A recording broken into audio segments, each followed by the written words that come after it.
A busca pela esposa de Guillaume acabou em mais um fracasso.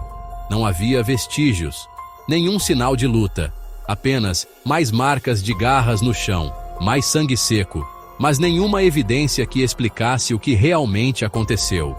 Naquela noite, a vila se trancou em completo silêncio, mas algo estava diferente. O medo agora estava visível nos rostos das pessoas. Não se tratava mais de barcos ou de desconfiança.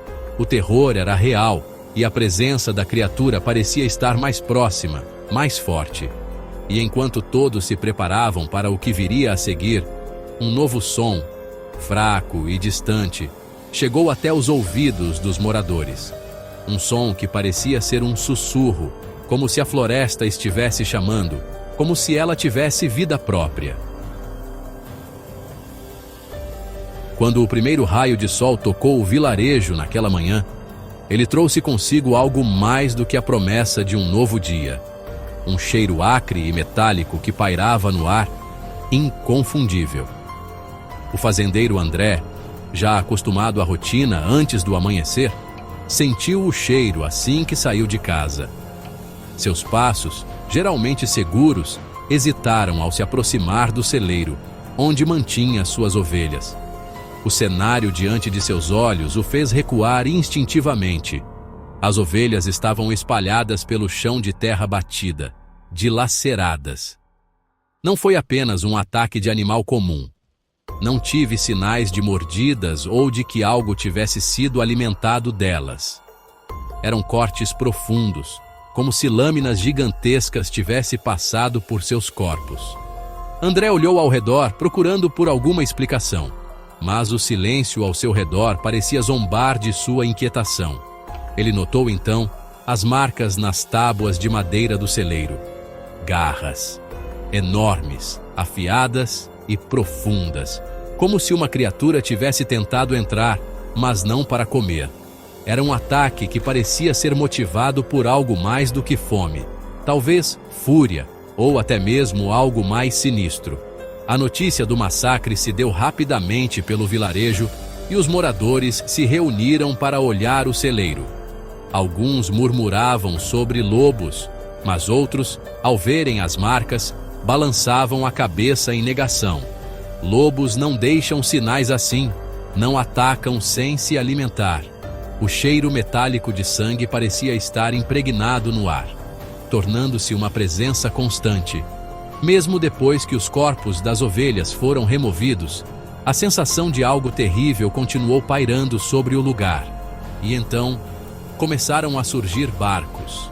Alguns moradores diziam ter visto sombras estranhas perto da floresta na noite anterior. Outros afirmaram ter ouvido um som de risco, como unhas gigantes rasgando a madeira, mas ficaram com medo de investigar. Enquanto o vilarejo ainda digeria o ataque, o fazendeiro André descobriu algo que os outros tinham ignorado. As marcas de garras não estavam apenas no celeiro. Elas também estavam nas árvores ao redor, altas demais para qualquer animal comum.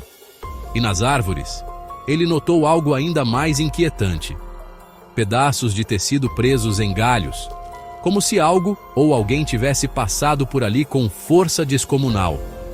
No entanto, antes que o vilarejo pudesse organizar uma busca ou decidir o que fazer, outra coisa aconteceu, algo que seria ainda mais aterrorizante e inexplicável.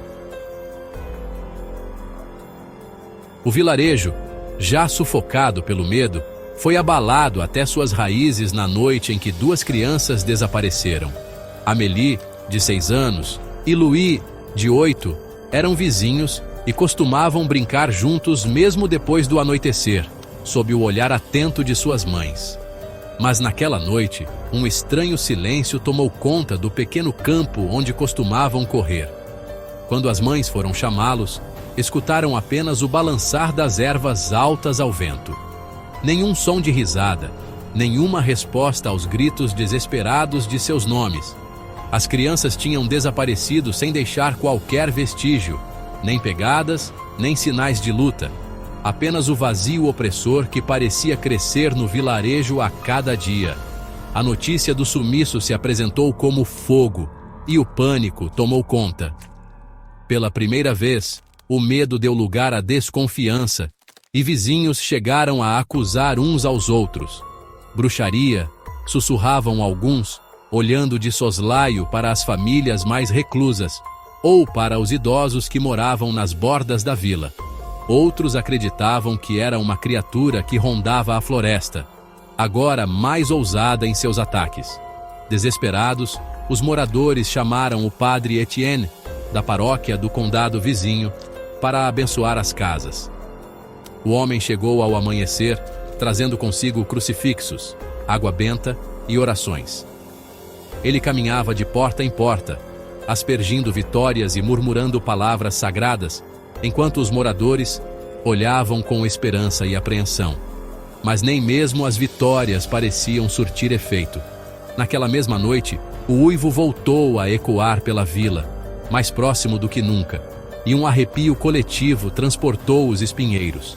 Não era apenas o som que os aterrorizava, mas a certeza de que ele carregava um propósito, uma intenção que está além da compreensão humana.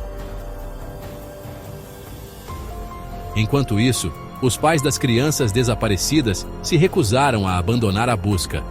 Vasculhavam a floresta com tochas, ameaçando a escuridão que parecia mais viva a cada passo. Mas tudo o que encontrei foram os mesmos sinais que agora se tornaram uma marca registrada. Árvores arranhadas, o cheiro metálico de sangue e, dessa vez, um brinquedo. Um pequeno cavalo de madeira de Amélie, partido ao meio, como se tivesse sido esmagado por uma força descomunal. A tensão no vilarejo atingiu o ápice, e o desespero tornou-se quase palpável. Algo sombrio estava acontecendo, algo que nem mesmo a fé parecia ser capaz de dissuadir. E enquanto o padre prometeu retornar no dia seguinte para realizar uma missa especial, o sino da igreja tocou 3 vezes, soando um alerta sombrio que anunciava que o terror estava longe de acabar.